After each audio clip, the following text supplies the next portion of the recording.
nating sa ngalan ng poon natin, paghahari kaniyang angkin.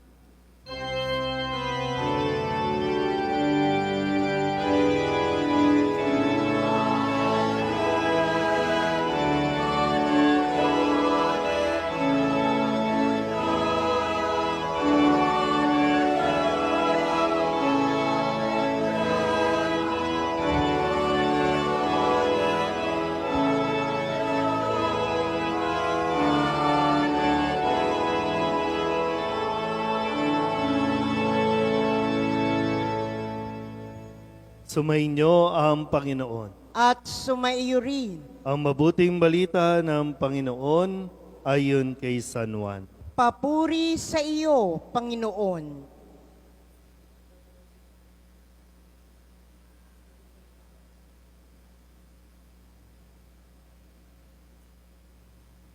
Noong panahong iyon, itinanong ni Pilato kay Jesus, "Ikaw ba ang hari ng mga Hudyo?" Sumagot si Jesus, "Iyan ba'y galing sa inyong sariling isipan o may nagsabi sa inyo?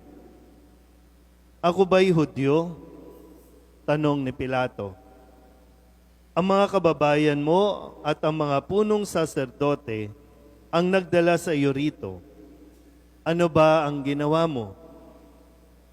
Sumagot si Jesus, "Ang kaharian ko'y hindi sa sanlibutan ito.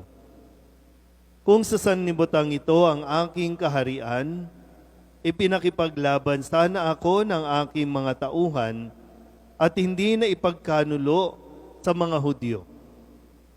Ngunit hindi sa sanlibutan ito ang aking kaharian. Kung gayon, isa kang hari," sabi ni Pilato. Sumagot si Jesus, "Kayo na ang nagsasabing ako'y hari. Ito ang dahilan kung bakit ako ipinanganak at naparito sa sanlibutan, upang magsalita tungkol sa katotohanan. Nakikinig sa akin tinig ang sinumang nasa katotohanan." Ang mabuting balita ng Panginoon. Pinupuri ka namin, Panginoong Heso Kristo. Isang magandang gabi po sa inyong lahat. Palapakan natin ang Panginoon. Ngayon po ay pinagdiriwang natin ang dakilang kapistahan ng Panginoong Heso Kristo, ang pagkahari ng Panginoong Heso Kristo sa sanlibutan. Sabihin nyo nga po, "Ikaw ang aking hari." Totoo ba? Alam ba talaga natin ang kahulugan ng pagpapahayag natin na si Kristo ang hari? Kasi ito po ay idiniklara ng simbahan noong panahon na kung saan maraming tao ang naghahari-harian. Lahat na lang ng aspeto ng buhay, gustong-gusto nilang sila ang nagiging hari, pinuno, leader. Pero hindi naiintindihan kung ano ang naghihintay at kung ano ang inaasahan sa isang taong gustong maging hari. Kaya nga ibinigay ng simbahan ang pagdiriwang na ito para paalalahanan ang lahat ng tao na si Kristo lamang ang ating nag-iisang hari. Bagamat mayroong ibinagkakaloob sa mga tao na mamuno o pinibigyan ng responsibilidad para tawaging leader, pero yung kanilang pagka-leader ay nanggagaling pa rin sa nag-iisa at tunay na hari. Sabihin nyo nga ulit sa katabi ninyo, huwag kang maghari-harian. Isa kasi, magkapera lang, yumaman lang, magkapwesto lang, kumita lang, yung ugali nag-iiba agad.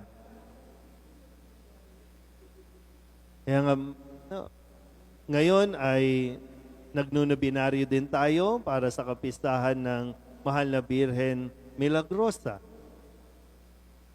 At ano ba ang laging pinapaalala ng Mahal na Birhen?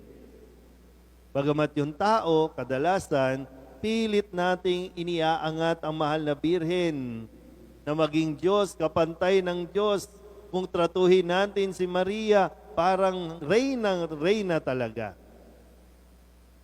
Pero mismong ang Mahal na Birhen ang napapaalala sa mga tao, pakinggan ninyo ang aking anak. Siya yung tunay na hari.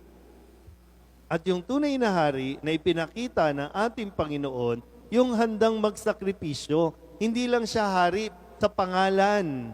Hindi lang siya hari sa korona, sa setro o sa kung ano mang kasuotan na magpapakita na sa mga makakakita, ay, ako ang hari, tingnan niyo ang itsura ko. Pero yung hari at pagkahari ni Kristo, hindi mababawasan kahit hindi siya kilalanin. At hindi malulungkot ang Nazareno. Hindi magkakaroon ang ating Panginoong Hesukristo ng depression, ng anxiety, at ng kung ano-ano pa dahil lamang ayaw siyang kilalanin ng tao. Hindi siya didepende sa kung ilan ang magla-like sa kanya. Dahil malinaw sa kanya, kaya nga ipinahayag sa Ebanghelyo ni San Juan, na ito ang dahilan kung bakit ako ipinanganak sa mundong ito. At sa mga talinghaga na ibinigay ni Kristo nito mga nakalipas na araw, na sinabi nga na siya ay itatanghal bilang hari. Aalis muna pero pagbabalik niya, siya ay isa ng hari. Kaya yung mga ayaw tumanggap sa kanya bilang hari, sila na din mismo ang humatol sa kanilang sarili. Pero yung mga kumilala, yung mga naghintay, at yung mga nanalig sa kanya bilang hari, gagantimpalaan. Kung gusto ng mga tao, kung sino man dito, kung mayroon ditong gustong maging hari, tiyakin ninyo, kaya ninyong pasanin ang krus ng Panginoon. Meron ba? Pwede bang pumunta sa unahan? Ipapapasa natin to, tapos tutusukan din natin ng corona. Gusto mo pala eh. So anong hari-harian? Para lang tingalain ng tao? Sabihin nyo nga ulit sa katabi ninyo, huwag kang maghari-harian. Kasi ang tunay na hari, kung makikita po ninyo, ang tunay na hari, marunong lumuhod. Sa imahin at larawan ng Poong Nazareno na naririto, kapiling ang imahin ng Mahal na Birhen Milagrosa, yung tunay na hari, marunong lumuhod. At sa kanyang paghihirap, pasan-pasan niya. Lahat ng responsibilidad, siya na lang. Pag inaalala ko po, yung mga hari na kinikilala ngayon, kahit yung mga presidente na tinatawag, kapag nagkakaroon ng problema, sila ang unang-unang pinoprotektahan. Pero si Kristo, bilang hari, kung magkakaproblema, siya ang unang-unang aako. Siya ang magproprotekta sa tao. Hindi yung tao ang magproprotekta sa kanya. At hindi rin naman talaga madali na maging hari kasi yung responsibilidad, yung misyon na nakaatang, kung maiintindihan lang talaga natin. Sa ngayon, sa takbo ng ating lipunan, maraming gustong maghari-harian. At dahil marami din yung nag-aagawan sa trono. Sa kanilang pag-aagawan, handang manira ng kredibilidad ng isang tao para lamang makuha niya yung korona, yung upuan na inaasam-asam. Pero pag nakaupo na, wala na. Paghihirap na ang nararanasan ng kanyang nasasakupan. So kaya mo ba talaga ang inihingi mong posisyon, ang inihingi mong titulo, ang inihingi mong korona? Kaya mo ba talaga? Kasi kapag ang isang hari sa kanya nasasakupan, kapag may isang napahamak, pananagutan nito sa Diyos. Kaya nga si Kristo, bilang ating hari, kahit isa sa atin ang maligaw ng landas, hahanapin at hahanapin niya. Ililigtas. Dahil yun ang gawain ng isang hari. Hindi nasa trono lang, hindi nasa palasyo lang, kundi bumababa at nakikisalamuha, nakikiisa sa pinagdaraanan ng tao. Kaya alam niya, ang lahat ng sitwasyon natin, alam niya, kasama natin siya. Hindi tayo iniiwan ng ating tunay at nag-iisang hari. Sana po, sa pagdiriwang natin ngayon ng kapistahang ito, nawa mas mamulat din tayo.